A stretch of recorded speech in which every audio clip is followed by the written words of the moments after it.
Halo semua, kembali lagi sama aku Hani Mariam di section baru Bincang-Bincang Kuy. Jadi pada topik kali ini kita akan bahas tentang sosiologi, yang mana pada bab pertama berisi tentang perubahan sosial. Nah, menurut kalian perubahan sosial itu apa sih? Kalau dari pengertian aku sendiri, perubahan sosial adalah perubahan mekanisme atau sistematis yang berdampak pada pola kehidupan masyarakat.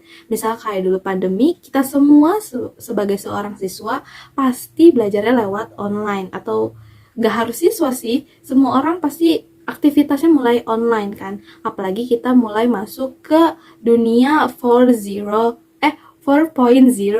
Jadi dimana kita semua tuh udah mulainya digital semua gitu, mulai dari pembayaran, aktivitas belajar, aktivitas kerja, dan lain sebagainya. Nah, berikut ada beberapa pengertian menurut para ahli nih. Yang pertama dari Selo Somardian, yaitu dia mengatakan perubahan itu terjadi pada lembaga-lembaga. Misalnya dalam bidang pendidikan, perubahan yang terjadi itu pada perubahan kurikulum. Misalnya kayak perubahan besar yang terjadi itu adalah perubahan kurikulum 2013 yang mungkin masih banyak dipakai sampai sekarang. Dan juga ada perubahan baru kayak kurikulum Merdeka. Nah, terus abis itu yang kedua dari Kingsley Davis, dia mengatakan perubahan sosial itu terjadi pada struktur dan fungsi sosial, yang mana dengan kata lain, artinya perubahan yang terjadi pada susunan, status, dan peran seseorang. Misal kalau dalam lingkup sekolah, aku nih sebagai seorang siswa, aku biasa aja kan kayak siswa-siswa lain biasanya. Nah, itu bisa berubah status peran menjadi ketua kelas atau misalnya ketua organisasi. Seperti itu. Terus ada juga dari McIver yang mengatakan bahwa perubahan itu terjadi pada hubungan dan keseimbangan.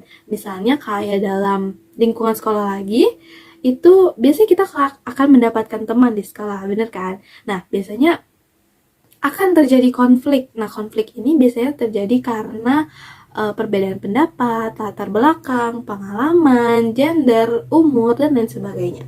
Terus ada yang terakhir dari William F. Ogburg yang mengatakan bahwa perubahan itu terjadi pada kebudayaan yang berwujud tapi dampaknya nggak berwujud. Nah, kayak apa tuh? Kalau misalnya kita lihat nih, itu terjadi pada perubahan teknologi, internet, dan lain sebagainya. Dalam bidang pendidikan ini bisa berpengaruh pada kegiatan belajar mengajar. Kalau dulu kita tuh belajar harus selalu tatap muka, terus kita juga ngasih tugas itu harus selalu tatap muka. Kalau sekarang itu nggak harus selalu. Jadi kita bisa ngasih tugas itu lewat internet melalui e-learning, classroom, atau sebagainya.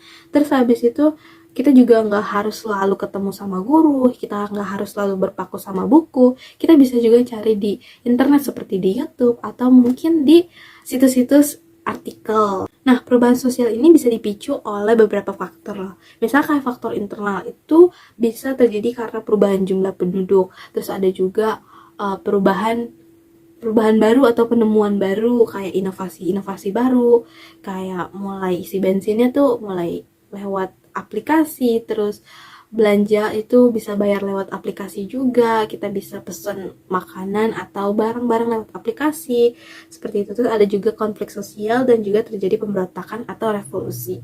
Nah, faktor eksternalnya itu terjadi karena perubahan lingkungan alam, terus ada peperangan dan juga pengaruh budaya lain. Seperti itu, teman-teman. Nah, jadi aku mau nanya nih sama kalian sekarang, kalian bisa tulis di komen ya, perubahan sosial apa sih yang kalian paling berasa banget gitu di kehidupan kalian?